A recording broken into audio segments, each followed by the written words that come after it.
Bonjour et bienvenue à ce cours biblique présenté par l'Église chrétienne évangélique En Chemin. Votre animateur, Réal Gaudreau, pasteur. Donc, une bonne soirée à tous. Ce soir, jeudi le 18 février. 18 février de l'an 2021. Donc, ça me fait plaisir d'être là pour la séance, la deuxième séance de ce cours Histoire du progressisme. Donc, un gros merci pour tous ceux qui ont suivi la première et beaucoup de commentaires, beaucoup d'encouragements. D'abord, j'aimerais vous remercier et j'aimerais vous inviter aussi, Dieu voulant, à persévérer aussi parce que on voit des notions d'histoire, on voit des expressions, des mots, des noms d'événements, des situations qui sont arrivées. On n'est peut-être pas toujours familier avec ces mots-là, mais je tiens à vous préciser qu'il ne faut pas avoir peur de ces mots-là. Ils vont devenir de plus en plus clairs à mesure que les cours vont continuer. Donc, je vais toujours faire en sorte de bien vulgariser les termes, les expressions pour qu'on comprenne, parce que, je le répète, comprendre l'histoire, comprendre ce qui s'est passé, ça permet de mieux comprendre le monde dans lequel on est et de le juger de façon différente et sans doute, évidemment, parce que ça a été mon cas, de mieux le rejoindre avec l'Évangile lorsque des portes pour l'Évangile puissent s'ouvrir. Parce que on voit réellement, là, quand on se concentre à bien comprendre tout ce qui va être dit, là, on finit par vraiment comprendre à quel point l'Évangile de Jésus-Christ est la seule solution à l'homme. Pas parce qu'on le dit, là, pas parce qu'on y croit nous, parce que ça devient évident que c'est le seul message qui règle, qui éclaire toutes les problématiques du monde des humains, et non seulement qui l'éclaire, mais qui donne l'espoir, qui donne la rédemption, qui donne le salut. Vous savez, c'est pourquoi j'insiste souvent ces temps-ci, pour encourager mes frères et mes sœurs dans la foi, à pas simplement se réduire à être des gens qui demandent des changements ou qui dénoncent des situations ou qui se mettent à devenir des enquêteurs pour fouiller toutes les corruptions possibles dans nos gouvernements, dans les entreprises, les pharmaceutiques. Écoutez, c'est un trou sans fond, ça. Je disais dans un petit article, c'est comme vouloir vider l'océan de toute son eau. C'est faire quelque chose qui aura pas de résultat. Parce que la corruption et la perdition font partie intrinsèquement de ce monde. C'est l'Évangile qui nous le dit de toute façon. Donc, c'est une donnée qu'on a déjà. Donc, le dire plus, ça change rien. Mais ce qui change quelque chose, c'est d'amener la solution qui est Jésus-Christ. Et pour ça, deux éléments importants. La première, la priorité sur tout, c'est de bien connaître la parole, l'Évangile et le message du salut et savoir comment on peut l'annoncer. Et également, ensuite, comprendre le monde, comprendre ces hommes, ces femmes, comprendre pourquoi ils sont dans ce qu'ils sont, pourquoi ils croient ce qu'ils croient, qui est des fois complètement bizarre, pour ne pas dire des fois absurde, mais le comprendre, qu'est-ce qui les a amenés là, ça permet de construire ou de déconstruire des raisonnements et d'ouvrir une porte à l'Évangile qui est fantastique. Donc voilà pour cette courte introduction. En guise de rétrospective, je veux juste rappeler qu'à la séance 1, la semaine dernière, nous avons fait une bonne introduction qui montrait la faillite du progressisme. C'est-à-dire, on a vu comment l'ensemble des innovations, des progrès donc politiques, économiques, scientifiques, techniques, qui ont en fait réellement amélioré le confort de l'homme en ce monde. Donc, quand on dit que c'est une faillite, on ne dit pas qu'il n'y a pas eu des progrès, puis ça n'a pas été bon, là, puis que ça n'a pas été utile, puis ça n'a pas été confortable, puis ça n'a pas été une délivrance dans bien des cas. On est 100% d'accord avec ça. C'est juste que on comprend que l'intention derrière le progressisme, qui était d'améliorer les choses, ça voulait changer aussi le monde, délivrer, dégager l'homme de la bêtise humaine et de l'amener dans un monde de paix, un monde intelligent, un monde instruit. Et c'est cette partie-là qui a échoué, mais tellement échoué qu'on se retrouve plus jamais dans un monde profondément chaotique. On a vu également que dans l'histoire de l'humanité, a été généralement, si on veut, dominé par des systèmes de pensée lourds qu'on a appelés des paradigmes. Je reviens là-dessus pour se dire, et je vais le redire encore aujourd'hui, qu'est-ce qu'un paradigme, et je vais le répéter à quelques reprises durant toutes les séances qui vont suivre dans les prochaines semaines, parce que c'est un mot la signification est difficile à cerner. Donc, un paradigme, c'est un système de pensée lourd qui domine, qui impose un consensus idéologique durant une génération ou deux ou trois. C'est ça, un paradigme. Et donc ça signifie que dans un lieu, dans le monde, pendant une certaine période de temps, on vit d'une manière et on est insouciant de la valeur de la manière qu'on a de vivre. Ça peut être très mal, mais on ne le sait pas parce que rien ne nous le dit. Je vous donne un exemple de ça. Toute la période de l'esclavagisme aux États-Unis, avec la complicité de l'Angleterre, évidemment, qui transportait les esclaves depuis l'Afrique, notamment la région de l'Afrique de l'Ouest, le Ghana, Togo, Bénin, dans ce coin-là, là, on les amenait aux États-Unis. Écoutez, ça s'est pratiqué pendant un bon bout de temps, au-dessus d'un siècle et demi, je pense. Et c'était des chrétiens qui faisaient ça. Et ils n'avaient absolument pas conscience, malgré l'Écriture, qu'il y avait quelque chose de mal dans ça. Il le faisait, puis il allait à l'église le dimanche, il chantait des cantiques, il avait une conscience extrêmement tranquille. Ce que ça veut dire, ça, c'est que quelque chose de plus fort que, par exemple, l'Écriture, en ce domaine-là, dominait leur pensée de telle sorte que ce que l'Écriture aurait pu en dire et le mal qui était pratiqué à travers l'esclavagisme, ça leur échappait.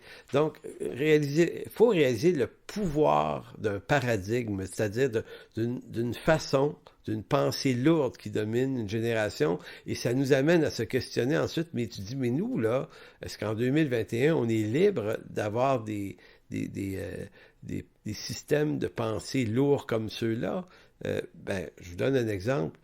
Comment on explique que dans un monde hyper instruit, scientifiquement très évolué, la majorité des gens aujourd'hui n'ont aucun problème avec l'avortement, par exemple. On avorte entre 50 et 55 millions d'enfants par année, ce qui constitue un meurtre, tant qu'à moi, à chaque fois.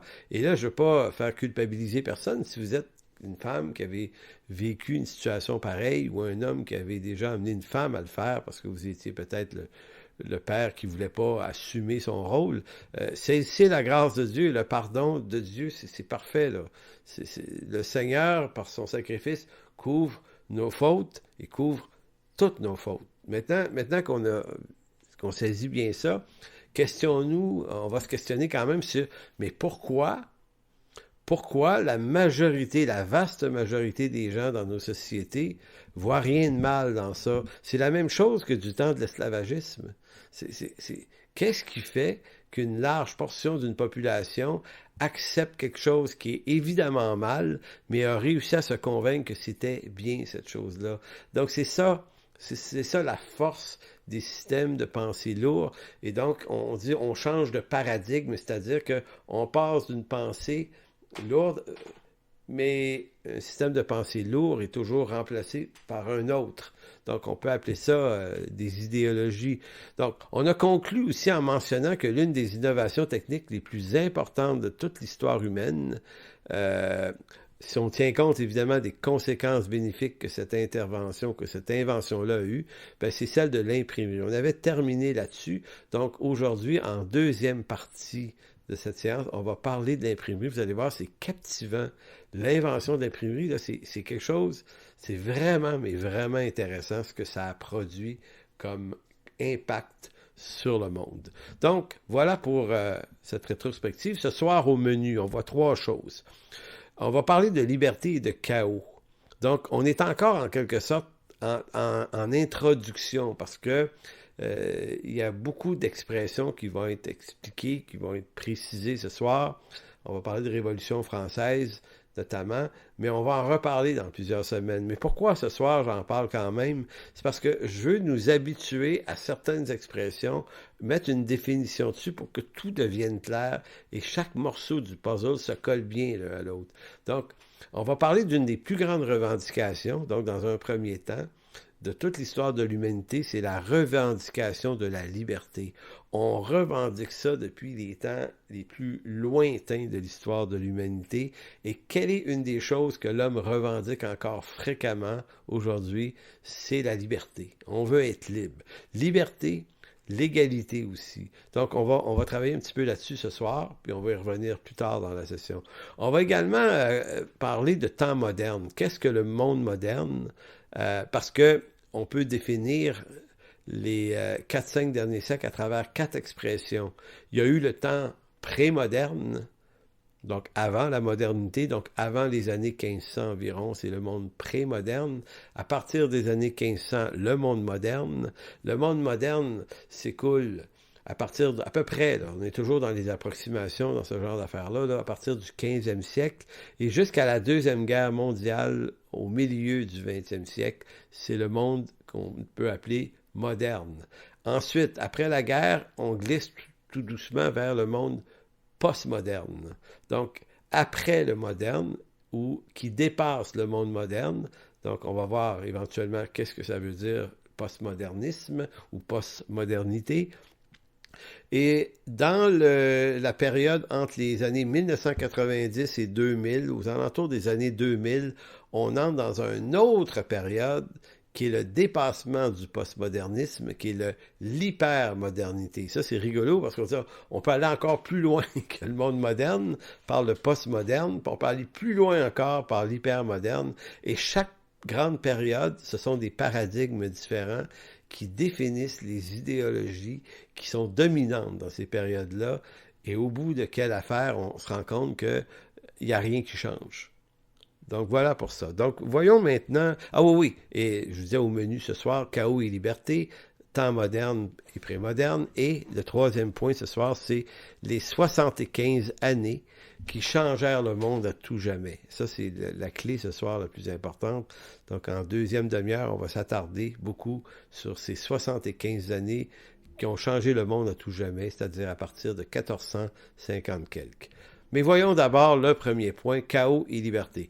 Donc, il est arrivé en fait que l'homme s'est mis à croire que le progrès et la science pourraient le libérer, lui, l'homme, des mythologies religieuses anciennes et naïves.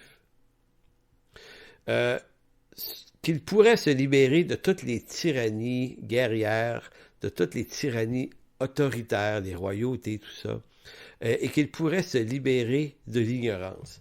Croyez-le ou pas, pendant des siècles, les hommes, les femmes vivent dans des régimes autoritaires, des tyrannies guerrières, des naïvetés de toutes sortes, mythologiques et compagnie, et qu'ils n'ont pas tout à fait l'idée de s'en libérer. Quelques personnes peuvent avoir quelquefois quelques réveils là-dessus, mais généralement, c'est ça la vie, et on accepte de vivre la vie comme ça jusqu'à ce qu'un jour, des mouvements d'hommes et de femmes, d'abord en Europe, se disent « OK, c'est assez.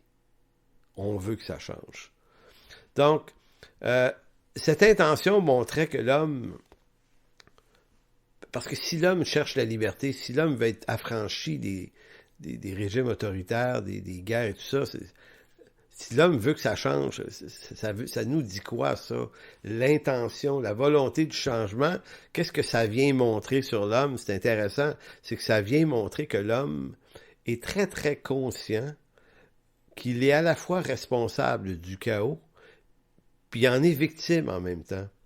Écoutez, l'Écriture nous dit, on a vu ça, qu'on est dans un monde pécheur. L'homme est profondément pécheur.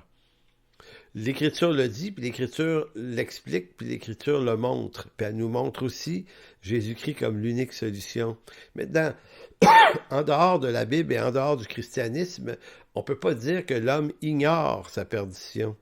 Il la subit. Donc, ce qui fait en sorte qu'il veut en sortir, puis qu'il veut progresser, puis qu'il veut en sortir, puis avoir des nouvelles libertés, mais c'est parce qu'il est très, très conscient qu'il y a un chaos. Sinon, on ne voudrait rien changer. Donc, c'est ça qu'il faut comprendre, nous, comme croyants. Le monde le sait qu'il est perdu, mais il ne le sait pas à la façon de l'Écriture. Il le sait à la façon de l'homme. Et l'homme, qui se soumet à l'homme, ne peut voir de solution qu'en l'homme. Donc, l'homme ne peut pas croire autrement, l'homme sans Dieu, j'entends, ne peut pas croire autrement que la liberté qui l'amènerait vers un monde meilleur, il faut qu'elle soit le fruit de décisions politiques. politique. Donc, il faut qu'il y ait des changements au niveau des autorités politiques qui, elles, ces autorités-là, incarnent le pouvoir et le changement. C'est toujours surprenant de voir qu'encore aujourd'hui, même des croyants mettent leur espoir facilement dans des régimes politiques. On sait qu'il y a des meilleurs régimes politiques que d'autres, on sait qu'il y a des meilleurs politiciens que d'autres, évidemment, mais quand on en arrive à penser, et c'est arrivé dans l'élection de M. Biden, les chrétiens se sont vraiment dit aux États-Unis, si on est perdu, c'est pas notre bon candidat. Donc, il y a comme, oui, ils croient en Jésus-Christ, mais à la fois, Jésus-Christ a besoin que le bon parti, puis que le bon président soit là. C'est toujours une question, c'est très, très, très subjectif tout ça. Mais encore là, c'est tout le problème de l'humanisme athée et d'une forme d'humanisme chrétien qui met son espoir en partie dans les décisions des hommes et qui ignore peut-être, je pense, un peu trop la toute-puissance de Dieu et sa souveraineté. Donc voilà, l'Évangile, mais par l'Évangile, nous, on apprend qu'au-delà des nombreux avantages que nous procurent les progrès, les avancées scientifiques, technologiques, politiques, ce qu'on a compris, et ce que l'Écriture nous amène, c'est que, quels que soient tous les avantages, toutes les améliorations que le monde peut se donner, rien va ne changer le cœur de l'homme. Rien, rien, rien. Donc, allons vers l'usage de 3 mots qui sont bien connus dans l'histoire récente de l'humanité. C'est liberté, égalité, fraternité. Ceux qui ont fait un peu d'histoire vont savoir que ces 3 mots-là, c'est une maxime vraiment bien connue. Elle peut être associée à 2 mouvements dans l'histoire récente. Récente, là, je veux dire récente, les 2-3 derniers siècles. Là. D'abord, c'était le slogan utilisé par les révolutionnaires en France. Ceux qui ont soulevé une révolution en France en 1789, la Grande Révolution française, utilisait ce slogan « Liberté, égalité, fraternité ». C'était ça leur requête. Et à la fois, dans le même siècle, vous aviez, ces 3 mots-là étaient le slogan souvent utilisé par les francs-maçons. La sorte de franc-maçonnerie moderne qui est née en France et en Angleterre dans ce même 18e siècle-là. C'est pour ça qu'on fait un amalgame entre Révolution française et franc-maçonnerie facilement. On dit c'est les francs-maçons qui ont fait ça. Écoutez, c'est pas tout à fait exactement vrai. Donc, encore ici, il faut faire attention aux amalgames trop faciles. Puis tout ça, on va le voir dans plusieurs semaines. Qu'est-ce que c'est la franc-maçonnerie? Qu'est-ce que c'est pas? Qu'est-ce qu'ils ont fait? En quoi ils sont redoutables et en quoi ils le sont pas? Donc, revenons aux 3 mots, liberté, égalité, fraternité. Ces 3 mots sont au cœur des revendications qu'avaient les hommes du 18e siècle, donc de 1700 à 1800, là, notamment en France, mais en Europe également, en Allemagne aussi. Et ces 3 mots-là, faut les entendre pour ce qu'ils veulent dire dans la bouche de ceux qui les ont prononcés. Parce que, vous savez, on a appris à voir en ces 3 mots, nous les chrétiens, un effort révolutionnaire déplaisant. On sait que la révolution, elle voulait aussi en partie se débarrasser d'un certain christianisme. Donc, ces 3 mots-là ont fini par vouloir, même si c'est des mots qu'on pourrait apprécier, écoutez, qui n'apprécie pas la liberté, l'égalité et la fraternité? Est-ce qu'il y a un problème avec ça? On dirait non, non, sauf que les 3 mots ont tellement été utilisés pour identifier les francs-maçons, ont tellement été identifiés pour parler de la Révolution française qui a été un carnage sanglant dans lequel le christianisme a mangé une bonne volée quand même dans cette révolution-là, qu'on dit, bon, ben, ça veut donc dire que c'est contre nous, ça voulait nous attaquer, les chrétiens. En fait, oui et non. Oui et non. Dire oui, c'est pas comprendre. Et dire non, c'est pas comprendre non plus. Souvent, la vérité est dans la qualité des nuances qu'on est capable de se donner pour comprendre. Donc, la Révolution française, qu'est-ce que c'est d'abord? Comprenons ce que c'était. Vous avez probablement tous déjà entendu cette expression-là, mais sans exactement savoir ce que c'est. Peut-être que pour certains, vous dites « Ah non, pas encore ça, Révolution française, j'ai entendu ça souvent, je comprends rien là-dedans. » On va l'expliquer, là. Écoutez, dans 5 minutes, vous allez comprendre ce qu'est la Révolution française, évidemment, rapidement, parce qu'on va y revenir plus tard, de toute façon. Donc, la Révolution française, c'est quoi? l'histoire de l'humanité, en fait, aussi loin qu'on la connaisse, se résume par un certain nombre de problèmes. Et la Révolution française, c'est l'intention des hommes de ce 18e siècle en France de passer à autre chose, là. Donc, ils ont voulu renverser en partie le pouvoir extraordinaire que l'Église catholique se donnait sur les gens et le pouvoir trop extraordinaire encore que se donnaient les royautés sur les gens, sur la population. Donc, on veut renverser cet état-là. Donc, qu'est-ce qui est le problème? Le problème qui dure depuis des millénaires qu'on veut renverser, c'est que depuis toujours, l'obéissance absolue est forcée aux royautés en place. C'est des choses extrêmement dures. Les rois ont des droits.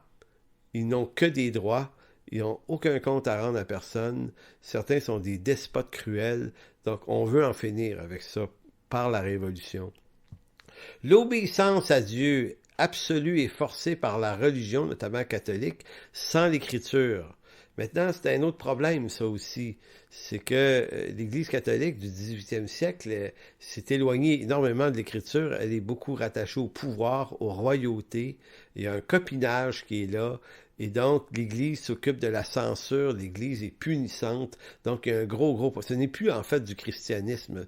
C'est de la religiosité autoritaire. Donc, on veut se défaire de ça. Les Français...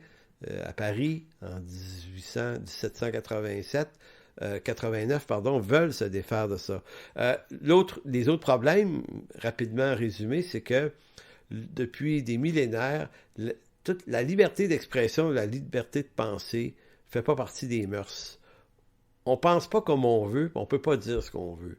Ça a toujours été comme ça. Donc on veut renverser, on veut donner des droits d'expression. Le droit de croire, le droit de ne pas croire en Dieu, par exemple. Le droit d'avoir une opinion politique plutôt qu'une autre, sans danger pour sa vie. C'est toute la question des droits et libertés individuelles qui est amenée à travers la Révolution française. Donc là, je vous mentionne juste ces quelques éléments-là. Évidemment, si vous connaissez la Révolution française, c'est écrit des milliers de livres là-dessus, là. Donc, c'est pas un cours sur la Révolution française, mais je veux juste exprimer rapidement qu'est-ce qui était au cœur, ce qui dérangeait. Donc, les hommes et les femmes avaient sans doute raison de revendiquer un changement. Et ça arrivé, ça, au 18e siècle, dans l'ère du progrès. On est dans un monde en progrès, et c'est ce qui va donner un élan à la Révolution, c'est que maintenant qu'on sait qu'on peut progresser, parce qu'on parle d'histoire du progressisme dans ce cours, et ça c'est acquis au 18e siècle, le monde s'améliore, progresse, maintenant on dit, OK, ça va changer, là. Les royautés, ça va changer, la religion, ça va changer, on change tout, là. On veut un monde neuf. Donc, les trois mots, liberté, égalité, fraternité, ont un sens extrêmement lourd dans cette révolution-là. Qu'est-ce qu'on veut dire, en fait, par liberté? On veut dire beaucoup de choses, mais si on peut résumer ça simplement, liberté, c'est qu'on veut avoir le droit de penser par soi-même sans danger pour sa vie, pour l'intégrité de sa vie, parce qu'on pouvait être emprisonné pour avoir écrit un livre sur quelque chose qui déplaisait au clergé ou au roi. L'égalité, on va être traité d'égal à égal avec tous les hommes, y compris les rois et les nobles. Si tous sont égaux devant Dieu, se dit-on, pourquoi les pauvres n'ont pas les mêmes recours en justice que les riches et les nobles? Donc, c'est tout le problème là, qu'on voit bien, puis encore là, des millénaires. Les hommes vivent dans un monde où bien tu es dans l'élite dominante, ou bien tu es un dominé, et tu peux pas passer d'un groupe à l'autre. Si tu es un dominé, tu es un paysan, tu vas rester paysan toute ta vie. Il n'y a aucune chance, ou à peu près aucune chance que tu sortes de là. Et le pouvoir est réservé aux gens qui, de père en fils, se le partagent. Donc, il n'y a pas d'égalité. pour un crime quelconque, toi, tu vas être condamné. Pour le même crime, un riche, lui, il ira même pas en cours. Comprenez-vous? Puis les rois ont des droits absolument délirants sur la population. Donc, tout ça, on veut que ça change. Fraternité, également, c'est que les guerres, on veut mettre fin aux guerres, au carnage qui ne servent à rien sinon qu'à l'intérêt des riches et des royautés. Donc, pourquoi les rois imposent des guerres, à les guerroyer ici et là, pour gagner du territoire contre d'autres rois à côté? Mais c'est les pauvres, c'est les paysans, c'est le monde ordinaire qui doivent prendre des armes à chaque année, participer aux guerres des grands pour leur avantage à eux. Puis les paysans, eux autres, ils ont zéro avantage. Si vous vous faites tuer dans une guerre dans les années 1400, là, vous êtes mort, votre femme, il n'y aura pas d'aide sociale pour l'aider, elle, puis les enfants qui restent. Tu te débrouilles, ma grande. Voyez-vous? Donc, on est dans un monde profondément injuste. Donc, toute la question de l'égalité, de la liberté, de la fraternité, c'est au cœur des souffrances. Puis, c'est comme ça que j'aime le voir aujourd'hui. J'aime entendre qu'est-ce qu'il y avait derrière le cri de l'usage de ces expressions-là. Bien, il y avait une souffrance profonde de l'homme qui était fatigué, qui était las d'endurer de l'injustice et qui veut un monde meilleur. Est-ce qu'on peut leur reprocher? Certainement pas. Et si l'homme veut s'affranchir de la religion, aussi à travers ses revendications, c'est pas parce qu'il rejetait nécessairement Dieu, parce qu'à peu près tout le monde est quand même à peu près croyant à l'époque. Ce qui est revendiqué côté religieux et christianisme, c'est plutôt le rejet d'un certain modèle chrétien autoritaire qu'on lui impose, notamment un catholicisme à l'époque, en France notamment, mais même en Angleterre, l'Église anglicane pouvait être un peu lourde aussi, puis dans d'autres pays. Donc, c'était le problème des dirigeants religieux d'avoir tendance à imposer une croyance. Donc, on veut se défaire de ce modèle-là. On veut entrer dans une nouvelle liberté, qu'elle soit politique, qu'elle soit religieuse, le droit de réfléchir par soi-même, puis de se poser ses propres questions.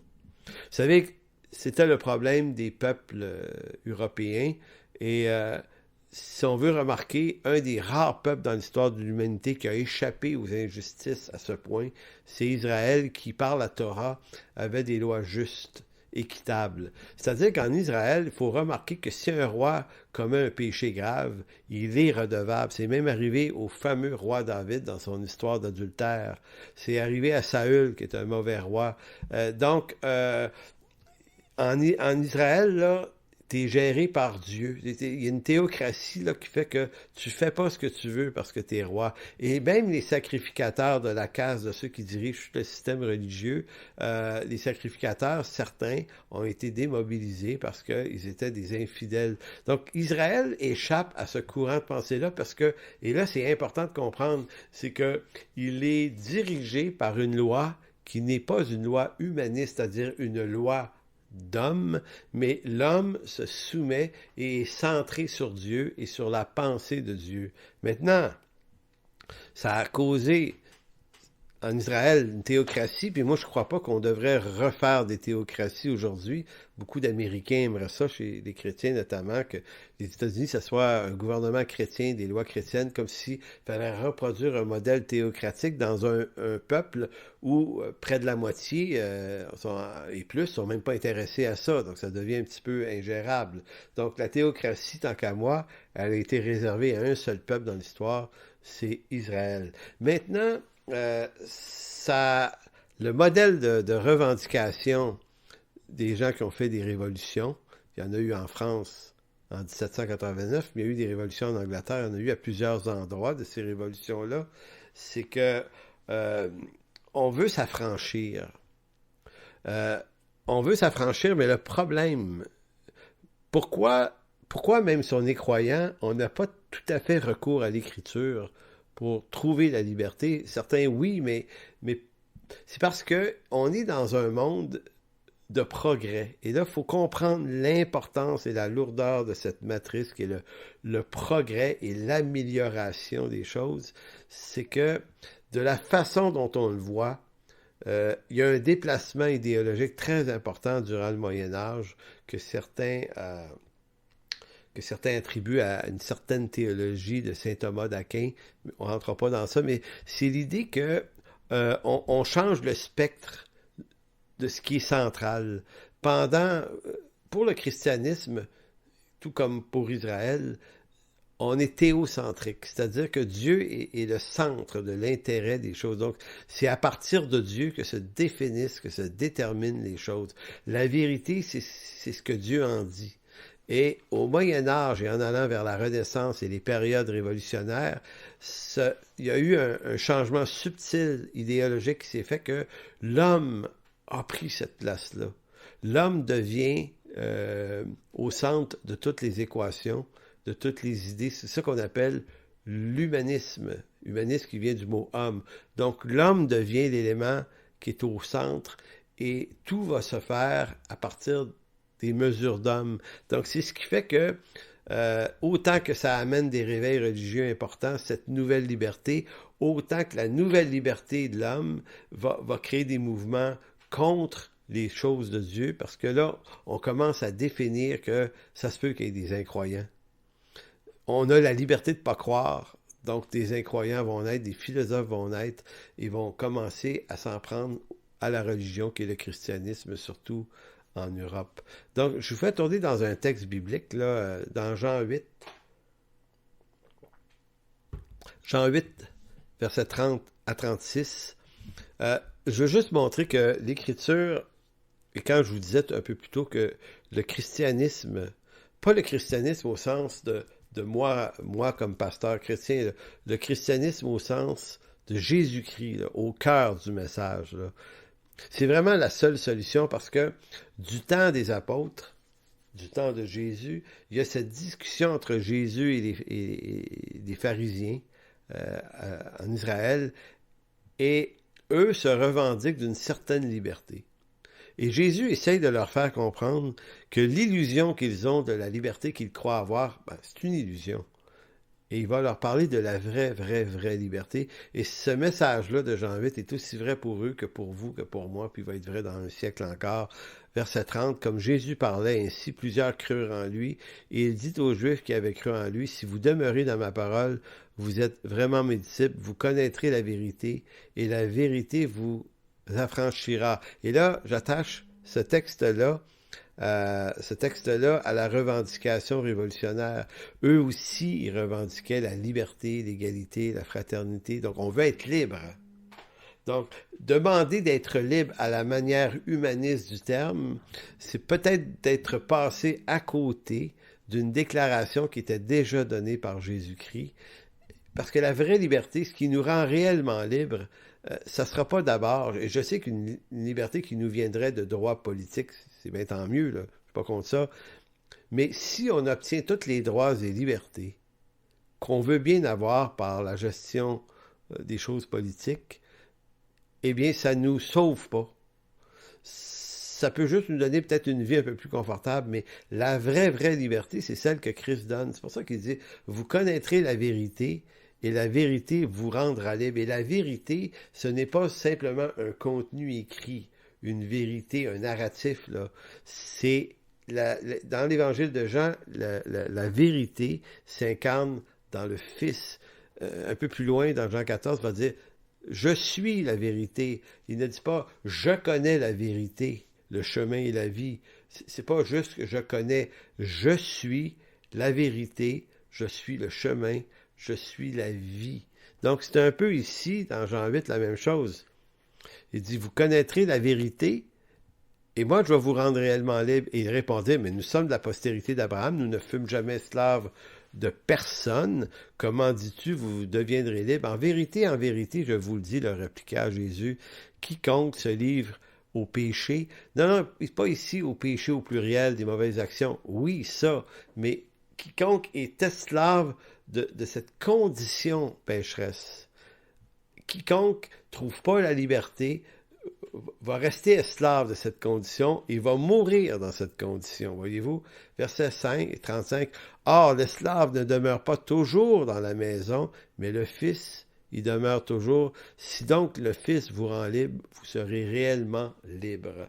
Donc, je tenais à lire ce texte pour qu'on comprenne bien ce que l'Écriture a à dire sur la liberté et ce que les hommes, dans des périodes humanistes, ont voulu dire de la liberté, revendiquer une liberté sans Dieu, donc une liberté sur la réalité strictement de l'homme. Donc on appelle ça une recherche de la liberté politique. Donc ce texte nous montre que même les Juifs du temps de Jésus, dont la moralité était exemplaire, et qui plus est, étaient les dignes descendants d'Abraham, comme ils le disent, qui est celui qui avait reçu la promesse par qui la postérité du salut devait venir, ben même eux, malgré les circonstances idéales, n'ont pas trouvé la liberté selon Jésus. Ce que ça nous apprend, là, c'est que c'est pas un savoir, à la limite même théologique, parce qu'ils ont un savoir théologique. C'est pas une connaissance, c'est pas une bonne descendance, c'est pas une œuvre particulière ou l'appartenance au bon peuple, à la bonne langue, à la bonne culture, la bonne couleur de peau, ou appartenir à la même bonne religion, à la meilleure religion, ou même appartenir à un bon christianisme, à la bonne église, à la limite, qui rend l'homme libre. Il faut comprendre qu'au-delà de la nécessité de nos églises, seul Christ, seul Jésus-Christ peut rendre libre. Et vous savez, la raison pour laquelle des hommes au 18e siècle, un peu avant et après, ont revendiqué la liberté par une forme d'humanisme, eh bien, c'est parce qu'ils avaient cessé de croire que l'homme est profondément pécheur. Ils se sont mis à croire que l'homme a des problèmes, mais il est probablement plus fondamentalement bon. Fait qu'il faut exploiter la bonté et la capacité de l'homme à améliorer son sort, et peut-être que l'humanité va plus efficacement que la religion affranchir l'humanité du chaos. Mais on sait que ça n'a pas fonctionné. Évidemment, on le sait. Bon, le deuxième point au menu ce soir, je vous ai dit, c'est toute la question du temps moderne, le monde moderne et le monde pré-moderne. Donc, il faut comprendre qu'avant le 15e siècle, les choses évoluent à peu près pas. Il n'y a pas d'invention, il n'y a pas d'innovation beaucoup. C'est pas que rien n'a changé depuis l'Antiquité, mais on se promène à cheval comme on se promenait à cheval 1000 ans avant. Les charrettes aussi, les roues, c'était quelques améliorations, quelques innovations dans les armes de guerre, pas les canons encore, mais les catapultes. Donc, on améliore un certain nombre de choses, mais c'est extrêmement lent, l'évolution technique, du fait qu'on n'a pas conscience du progrès. Donc, si vous êtes un jeune homme qui est né dans une famille, sur une ferme, vous allez utiliser les outils que votre père utilisait. Il n'y en a pas de meilleurs qui ont été inventés depuis. Et votre grand-père, puis votre arrière-grand-père, puis des générations plus tard utilisent la même hache, par exemple, pour couper un arbre. Donc, c'est tellement lent, l'évolution, que l'homme n'a pas conscience des changements qui sont là, parce qu'ils sont trop lents. Écoutez, il y a un historien spécialisé dans la vestimentation qui rapporte que, par exemple, les modes vestimentaires pouvaient durer 1 siècle et demi avant de changer un peu. Donc, quand quelqu'un inventait un mode vestimentaire intéressant, là, qui attirait l'attention, ben, c'était très, très long avant qu'on passe à d'autres choses. Donc ça, alors que si vous comparez avec aujourd'hui, je pense qu'à chaque année, il y a des nouvelles saisons de mode, on change les couleurs, puis les modèles, puis même chose pour les peignures, les barbes. À un moment donné, la barbe est à la mode, mais 2 ans après, il n'y a plus personne qui a de barbe, c'est pas à la mode. Comprenez-vous, nous autres, le cycle est rapide, mais eux, le cycle est tellement lent qu'ils ne voient pas des changements de cycle dans les modes. Même chose dans l'alimentation. On mange la même chose que 1000 ans avant. Il n'y a rien d'autre de plus à manger. Donc, un monde pré-moderne, c'est un monde dans lequel il y a très, très peu d'ambition, d'évolution. On dit l'ambition de vouloir se construire un avenir là, ne faisait pas partie de la pensée des hommes dans ces siècles-là. On va faire la même chose que son père. puis mon fils va faire la même chose que moi, puis de père en fils, on s'apprend les métiers, puis c'est comme ça qu'on réussit sa vie, puis on va se marier avec quelqu'un du village pas loin, puis il n'y a pas cette idée que je vais visiter le monde, et puis je vais faire quelque chose de ma vie, puis je vais faire mes ambitions. Les hommes, non seulement ne peuvent pas faire ça, mais ils pensent même pas de cette façon-là. Ce genre d'idée ne fait pas partie de leur paradigme. Car si l'Antiquité pensait, écoutez, l'Antiquité, c'est avant le monde prémoderne, pensait toujours de façon à l'éternel retour. Les gens de l'Antiquité grecque et romaine ne voyaient pas du temps qui passe, ils voyaient, c'est des grands cycles, la vie. L'éternel retour. Quand le christianisme s'est imposé en Occident, il a changé un petit peu la donne. Il a amené dans l'histoire la pensée linéaire. Pourquoi? Parce que la Bible dit qu'il y a un commencement puis il y a une fin. Fait que ça a amené une nouvelle dimension. Okay, il y a un commencement puis il y a une fin, donc c'est pas éternel. La matière dans laquelle on vit, ça va finir. OK. Il y a ça qui s'ajoute, mais il n'y a pas d'évolution, de progrès dans ça. C'est juste une idée comme ça. Maintenant, il serait cependant erroné de croire que l'histoire a toujours été pensée comme une marche vers le progrès, c'est-à-dire qu'eux ne croient pas au progrès. Donc, de fait, pendant de longs siècles du Moyen Âge et avant, l'histoire était pensée comme un déclin. On voyait l'avenir comme une marche vers une finalité, une fin, une chute. Ça, c'était le christianisme qui amenait cette dimension-là. Donc, l'âge d'or, les bonnes choses étaient à rechercher dans le passé. Et si le futur n'a rien d'intéressant puis qu'on y voit une fin brutale, ben, les gens étaient mindés à penser que les richesses, les bonnes idées, ça venait du passé. Donc, l'âge d'or était à rechercher dans le passé les grands penseurs. Les penseurs d'hier surclassaient toujours ceux du maintenant. Donc, c'est pour ça qu'on pouvait aimer les grands penseurs grecs, puis ci, puis ça. On disait, c'est ce qui est du passé, c'est ça qui est solide. Ça a vécu, ça a traversé des siècles, ça, c'est dur. Maintenant, les temps modernes qui ont commencé vers les années 1500 ont bousculé cette idée-là. Comprenez-vous que le progrès, lui, il se regarde pour l'avenir. Là, c'est comme ça, on dit, OK, ça change. On peut améliorer nos outils, nos façons de penser, nos façons de gouverner. Puis là, on se met à dire, et de changement en changement, avec des nouveaux changements, dans 50 ans, ça va être bien différent, puis dans un siècle, encore plus, puis dans 2 siècles, ça va être effrayant, les changements. Donc, l'avenir devient prometteur. Donc, on se met à rêver à l'avenir, et les gens du monde du progrès, 1500, 1600, 1700, 1800, là, sur toute cette période-là, commencent à moins apprécier le passé. Donc, le passé est vu comme naïf. C'est des vieilles affaires. Le progrès est beaucoup plus intéressant. Donc, l'homme moderne, c'est l'homme qui met son espoir dans l'avenir et non dans le passé. Il diffère en ceci de l'homme avant lui, le monde pas pré-moderne, c'est l'homme qui s'appuie sur le passé, ça c'est solide, et l'avenir, ça fait peur, on ne sait pas ce qu'il y a là. Donc vous voyez, c'est un petit peu ça qui pourrait différencier le 1500 avant et 1500 et après. Là, je dis 1500, c'est une date très approximative, on s'entend. Troisième point ce soir, les 75 ans qui changèrent le monde à tout jamais. Donc, arrive en 1454 un événement unique qui, selon moi, est probablement l'affaire la plus importante qui est arrivée dans l'histoire de l'humanité pour déclencher un nouveau cycle de vie. Ça s'appelle l'imprimerie. Donc, mais il y a eu 4 changements. Il y a eu l'imprimerie d'abord, il y a eu la découverte de l'Amérique ensuite, il y a eu la découverte de la science et de l'héliocentrisme par Nicolas Copernic et ensuite la réforme de Luther et Calvin un peu plus loin. Mais tout ça, ça s'est passé dans 75 ans. En d'autres mots, je suis en train de vous dire que pendant des millénaires, il n'y a pas grand-chose qui change, sinon que la face de ceux qui dirigent, mais ils dirigent toujours dans les mêmes modes de gestion et tout à coup arrive coup sur coup, à l'intérieur de 75 ans, 4 gros événements qui vont complètement bousculer la manière que les gens ont de vivre et de réfléchir, et on va rentrer dans un nouveau paradigme.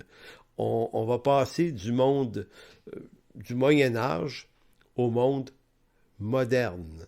Donc, c'est à ce moment précis de l'histoire, donc au 15e siècle, que l'homme est bousculé dans sa conception cyclique de la vie et découvre que tout peut changer, s'améliorer, progresser. D'ailleurs, on dit que le mot progrès, on le retrouve dans les dictionnaires, dans les ouvrages français, à partir de 1546. Donc, un siècle à peu près après l'invention de l'imprimerie, le mot progrès devient un nouveau mot utilisé. Il n'existe pas le mot avant parce qu'il n'y a pas de progrès. Fait que tu n'as pas besoin d'un mot qui expliquerait quelque chose qui n'existe pas. Donc, c'est pour ça que le progrès devient le nouveau paradigme. On a dit un paradigme, ça désigne l'ensemble des éléments, des pensées qui forment un champ d'interprétation d'une réalité à un moment donné. Donc, plus largement, on dit que le paradigme constitue un modèle cohérent, une représentation du monde, une interprétation qu'on se donne de la réalité. Donc, tout commence dans ce nouveau cycle par Johann Gutenberg. Donc, lui, en 1454, on dit environ, là, Gutenberg, qui était né à Mayence en Allemagne, va littéralement, on dit inventer l'imprimerie, c'est pas tout à fait vrai. Il y avait déjà des choses qui existaient. Les Chinois, longtemps avant, avaient fait des expériences intéressantes. Donc, il y avait beaucoup de choses qui existaient, mais il n'y avait rien de super efficace. Et lui va inventer ce qu'on appelle les caractères mobiles en imprimerie, là, les petites lettres en plomb qu'on place sur des plaques, puis qu'on arrive à imprimer une page ou plusieurs pages d'un même document, ou la même page tout le temps. Puis là, on est capable de faire ça avec efficacité.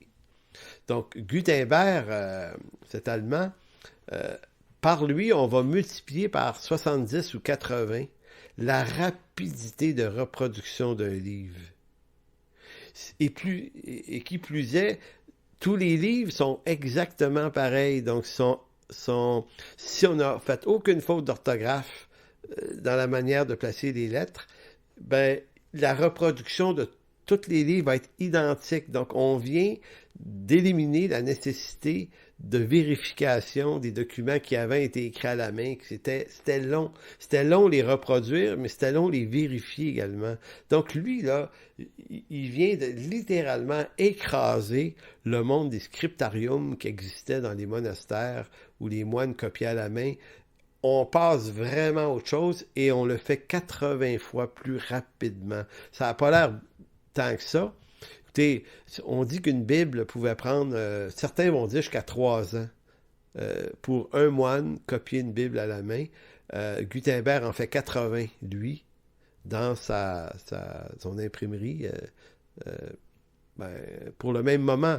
Donc, il faut prendre conscience que c'est un bond prodigieux, car le gars, il n'a pas juste doublé la rapidité de production. Imaginez-vous, il l'a multiplié par 80.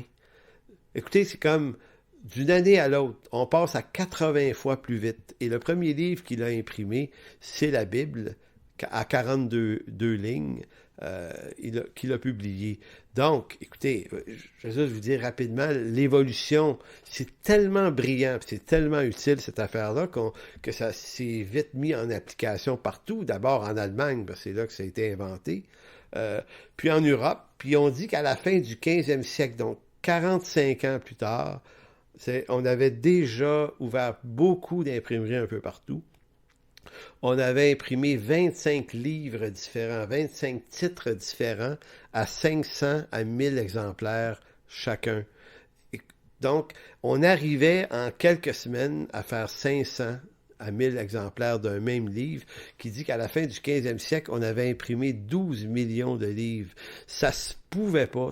La comparaison avec les scriptariums est complètement renversante. Quand on dit que quelqu'un invente quelque chose d'utile qui change tout, eh bien, C'est ça. Donc, vous pourriez dire, c'est intéressant, c'est beaucoup plus de livres. Mais l'intérêt, c'est pas tant la quantité que le contenu des livres. 500 exemplaires fait que maintenant, on ouvre des librairies, on ouvre des bibliothèques. Les riches peuvent en acheter puis les avoir pour eux-mêmes. C'est beaucoup moins coûteux que les manuscrits faits à la main. Donc, et là, ça vient relancer quelque chose. S'il y a 5 à 10% des gens qui savent lire seulement en général, ben là, tout le monde se gratte la tête en disant hey, « moi, je vais apprendre à lire » parce que là, on peut apprendre des choses. Donc, c'est l'imprimerie, ça stimule le monde de l'éducation, les universités, les écoles.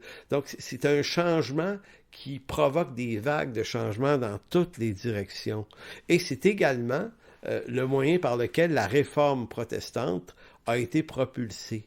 Luther, lorsqu'il va cogner sur la porte latérale de Wittenberg les 95 thèses, ce document-là va pouvoir être reproduit par le moyen de l'imprimerie, ce qui, 100 ans avant, n'aurait pas fonctionné. Donc, l'imprimerie devient le moyen par lequel des actes de changement marchent, fonctionnent maintenant. Donc, on ouvre des imprimeries partout, là, à Cologne, à Bâle, à Rome, à Venise, Paris, à Bruges, Genève, Londres. En 1500, juste en Allemagne, on dit qu'il y a déjà 200 imprimeries, juste en Allemagne. Là. Puis imaginez-vous en France et en Italie, partout. Donc, à l'intérieur, on dit qu'à vers la fin, écoutez bien, fin du 16e siècle, donc 150 ans après Gutenberg, on a imprimé 200 millions de livres déjà. Au 17e siècle, on aurait imprimé 500 millions de livres et au 18e siècle, le siècle de la Révolution française, le siècle des Lumières, on imprime par année 1 milliard, pendant le siècle, 1 milliard de livres. Aujourd'hui, là, c'est immensément plus que ça. Mais 1 milliard de livres au 18e siècle, réalisez-vous à quel point la diffusion de la communication puis de la connaissance est grande. Donc, on dit que la multiplication rapide des livres permet une large fraction de la population de se constituer maintenant des bibliothèques privées. La pratique individuelle de la lecture renforce chez les hommes de cette période la liberté de conscience, de sa propre intériorité, de sa propre réflexion, permettent à tout individu de se procurer un exemplaire de la Bible et de la lire par lui-même, sans une interprétation officielle qui venait de l'Église officielle, catholique souvent. L'imprimerie encourage la pratique du libre examen. Elle permet aux idées, notamment de Luther, à partir, on dit, de 1520, entraînant la réforme protestante. Et vous savez, Luther a écrit ce livre-là, le Cerf Arbitre, en 1524. Donc, à peu près 75 ans après l'invention de l'imprimerie. Évidemment, c'est pas cette version-là. Mais si on a ce livre-là, si je l'ai, c'est parce que lorsque Luther l'écrit, il y a des moyens de l'imprimer puis de le diffuser, que le livre ne soit pas oublié. C'est ce que donne l'imprimerie. Donc, c'est pour ça que c'est vraiment important. Donc, la libre diffusion de la Bible dans la population à partir de la Renaissance entraîne, sous l'influence de la Réforme, un retour à la littéralité qui aura des conséquences considérables sur la foi en Europe et partout dans le monde par la suite. Donc, je suis en train de vous dire que l'innovation de l'imprimerie, de l'invention de cet homme qui est Gutenberg, a des vagues de conséquences partout, mais partout, et ça change complètement le monde. Donc, ça ne fait pas que changer le monde de l'édition et la vitesse, la rapidité d'exécution de l'imprimerie, c'est que par le contenu des livres, ça change les idées au complet. Puis arrive, en 1492, Christophe Colomb découvre l'Amérique. Maintenant, peut-être que pour vous et moi, c'est une vieille histoire qu'on a entendue à la petite école, puis que ça nous embêtait plus que d'autres choses. On disait qu'est-ce que ça change dans nos vies. Mais dans nos vies, à vous et à moi, ça ne change pas grand-chose, mais il faut comprendre que Christophe Colomb marque la fin du Moyen-Âge par son invention, rien de moins. Lui, c'est alors que l'Espagne et le Portugal sont les deux grandes puissances maritimes du 15e siècle, eux, ils cherchent une route plus rapide pour se rendre en Inde, et Christophe Colomb a l'idée de passer par l'ouest.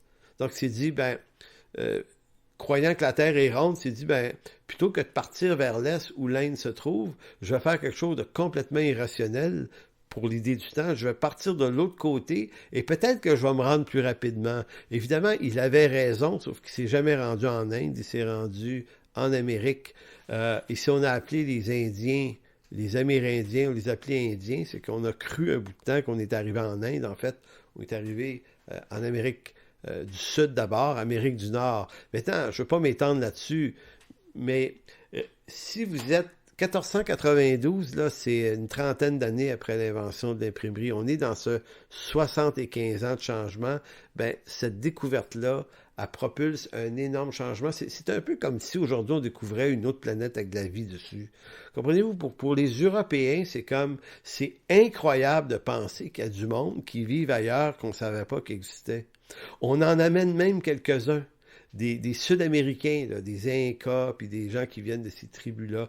Il n'y a pas juste Christophe Colomb, il y en a plusieurs qui se sont mis à y aller. Puis il y a comme toute cette curiosité pour le monde à découvrir. Et là, il se met à avoir une multiplication de voyages en bateau, d'explorateurs. Il y a plein d'hommes qui veulent parcourir le monde, qui se disent, mais pourquoi on n'a pas fait ça avant? Et ça change la géométrie, si on veut, la géographie dans l'esprit des gens. Méga changement que celui de la découverte de l'Amérique 1492. Maintenant, une quinzaine d'années après Colomb, vous avez un certain Nicolas Copernic, qui est un religieux, qui est un prélat de l'Église catholique, un gars, un homme très intéressé par la science, qui, lui, va tout simplement, par des calculs mathématiques, découvrir quelque chose d'assez intéressant, le géocentrisme, qu'il va dégommer au profit de l'héliocentrisme. Je vous explique rapidement et je vous explique pourquoi c'est vraiment majeur comme découverte à l'époque. C'est que on avait cru, suivant une théorie qui venait de Aristote au 5e siècle avant Jésus-Christ, non, 4e, pardon, 4e, 3e, en tout cas, bref, Aristote, là. Cet homme-là avait émis l'hypothèse que l'univers tournait autour de la Terre. La Terre était le centre de l'univers, en quelque sorte. Donc, géo-centré, géo pour Terre, puis centre. Et que tout ce qui tournait autour, là, c'était des strates d'objets qui tournaient selon une espèce de trucs qui étaient très, très stables. Et c'est pour ça que ça bougeait, cette affaire-là. Mais c'est pour ça que ça bougeait pas toujours dans le même sens, tout à fait. Bref, je ne vais pas perdre du temps à expliquer ce que c'était, mais c'était que la Terre était au centre de l'univers. Et un certain Claude Ptolémée, à peu près un siècle et demi après Jésus-Christ, avait comme popularisé la théorie du géocentrisme d'Aristote. Et c'est devenu la façon de comprendre l'univers. L'Église catholique avait adopté cette posture-là. Donc, certains disaient, qu'ils défendaient que l'idée que c'était la Bible qui disait que la Terre était le centre de l'univers. La Bible n'en parle pas vraiment de ça. C'était les théories scientifiques les plus en vogue que l'Église catholique et même les protestants ont adopté au départ. C'était ce qui semblait le plus logique. Sauf que Copernic, lui, en 1511, 1510, il n'a jamais été persécuté pour avoir écrit là-dessus. D'ailleurs, son livre est paru après sa mort seulement. Mais lui explique que non, c'est le Soleil qui est le centre de l'univers. En fait, il se trompe. C'est pas vrai, sauf qu'il a raison de dire que la Terre, rien ne tourne autour de la Terre sinon la Lune, et que si la Terre, elle tourne autour du Soleil. Donc, écoutez, quand il sort ça, et quand ça devient populaire, cette idée-là, ça paraît invraisemblable parce que on n'a pas l'impression qu'on est sur une planète qui tourne sur elle-même. On a l'impression que c'est bien stable et on a vraiment l'impression qu'à l'œil nu, là, tout tourne autour de la Terre. Mais lui, très brillant, arrive à dégommer cette affaire-là par des formules mathématiques très brillantes. Et un siècle plus tard, Galilée, qui est aussi un religieux catholique scientifique, va reprendre les thèses de Copernic et lui va leur donner une place acceptée. Il va y avoir beaucoup d'histoires dans l'histoire de Galilée, là, on en reparlera plus tard, mais néanmoins, vous voyez, ça a eu un impact majeur, cette découverte-là. Donc, l'homme est en train de se dire que la physique, le monde, la matière, ça fonctionne pas comme ils pensaient que ça fonctionnait. Et là, la diffusion de ces découvertes-là sont écrites et sont diffusées. Vous souvenez-vous que Gutenberg, lui, a donné le moyen de diffusion. Maintenant, ce moyen de diffusion-là, il va être largement utilisé par la suite. Donc, vous avez une révolution dans la littérature par Gutenberg. Vous avez une révolution dans l'existence même de la Terre, de sa géographie, des autres peuples. Ça vient bousculer des affaires, cette découverte-là. Et vous avez Copernic qui, lui, vient révolutionner, vient réveiller la science en quelque sorte, qui dormait depuis des siècles. Lui, là, sa découverte, là, ça réveille l'intérêt. Donc, et puis vous avez, je vous l'ai dit tout à l'heure, vous avez Luther. Luther, je ne vais pas en parler beaucoup, je l'ai dit tout à l'heure, mais Luther, lui, en 1517, donc, lui, il est environ 70-75 ans après Gutenberg. C'est un Allemand aussi. Donc, Luther et d'autres, en son temps, vont utiliser quand même l'imprimerie pour diffuser les idées de réforme. Donc, ils vont ramener l'écriture au centre d'intérêt du christianisme. Ça va faire des problèmes, ça va faire des guerres, des tensions. Luther va être lui-même amené en procès en 1520-1521 à Worms, en Allemagne. Il va être condamné, mais il va être caché pendant un bon bout de temps par le prince de Saxe.